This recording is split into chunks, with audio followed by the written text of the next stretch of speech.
There's a story that begins on the gritty sidewalks of a city's underbelly, a story of hole-worn pockets and even more vulnerable souls. At the close of the 1970s, a group of young believers came together to live intentionally in community, in a neighborhood marked by hunger, homelessness, and fading hope. They weren't simply dreamers, they were doers, building a studio with mattresses on the wall, pouring every penny into the mission, investing in Jesus' message through hard rock music in the heart of the Windy City. And then they released their third studio album in 1980. It broke new ground in the Christian music world for sure. No keyboards, no piano, just gritty guitars, blistering solos, and a voice of love saturated in faith that refused to sugarcoat reality.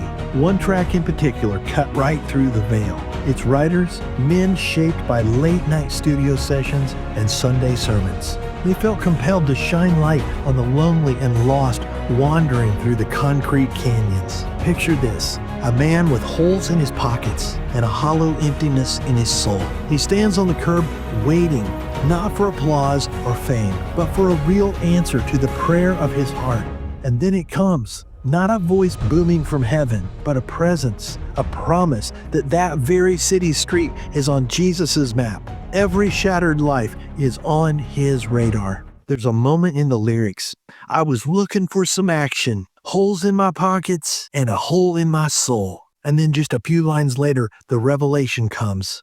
You were born for love. You were born for life. You were born for the city. These lyrics aren't a lofty sermon. They reflect a genuine encounter with the Savior. Hard-edged rock met hard truth, and behind the amps, a community that lived what they sang. When the album hit the shelves in 1980, it made a very big splash. A Christian label known for gentle worship music found itself supporting and promoting a hard-hitting rock band. The impact was immediate. Young people who felt unseen suddenly heard their story in a song. Pastors of youth and adults alike found a new evangelistic tool. Even critics who expected fluff heard fire. Blues-influenced hard rock riffs drove home the pain, the longing, the redemption. They called it truth with a backbeat. For the band, this was more than a record deal. It was an extension of their nighttime outreach, an extension of their breaking of bread and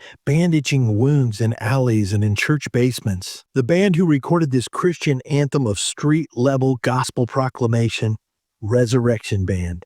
And the song, City Streets.